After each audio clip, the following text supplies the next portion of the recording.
কসবা কাণ্ডে বড় সড়ো ব্রেক থ্রু। এবার জানা যাচ্ছে রেজিস্টার গভর্নিং বডির যে রেজিস্টার রয়েছে সেই রেজিস্টার বাজেয়াপ্ত করা হয়েছে এবং একাধিক অভিযোগ আসে মনোজিতের বিরুদ্ধে। কিন্তু তারপরেও বারবার একটাই প্রশ্ন উঠছে, কেন অভিযুক্ত মনোজিতের বিরুদ্ধে কোনো রকম ব্যবস্থা নেওয়া হয়নি?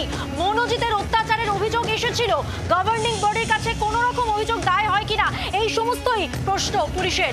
কথা বলবো, আরো বিস্তারিত জানবো। আমাদের সঙ্গে রয়েছেন আমাদের প্রতিনিধি পিয়ালি মিত্র। পিয়ালি,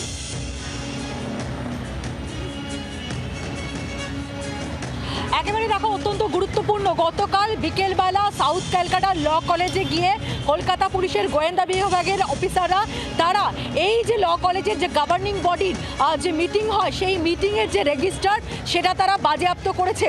এবং তোমার মনে থাকবে এই গভর্নিং বডি তারাই কিন্তু সিদ্ধান্ত নিয়েছিল, তারা সিদ্ধান্ত নিয়ে মনোজিৎ সহ 3 জনকে কন্ট্রাকচুয়াল বেসিসে এই কলেজে 45 দিনের চুক্তির ভিত্তিতে তাকে নিয়োগ করেছিল। এবং সেই চুক্তিভিত্তিতে যেরকম নিয়োগ করা হয় 2024 সালের অগাস্ট মাসে 30শে অগাস্ট সেই যে নির্দেশ সেটা আবার রিনিউ হয়, যে নির্দেশের সাইন ছিল অশোক দেব এবং ভাইস প্রিন্সিপালের। এখন কেন এই রেজিস্টারের মিনিট তদন্তকারী অফিসারদের নজরে, তার কারণ হচ্ছে মূলত যেটা দেখা সেটা হচ্ছে এই যে গভর্নিং বডির মিটিং, সেই মিটিং এই ঘটনার আগে কবে হয়েছিল, সেই মিটিংয়ে কেউ বা কারা গভর্নিং বডির বৈঠক চলাকালীন মনোজিতের যে অত্যাচার, যে ধরনের দৌরাত্ম্য মনোজিৎ কলেজে চালাতো, সেই প্রসঙ্গে কেউ কোনো রকম অভিযোগ করেছিল কিনা।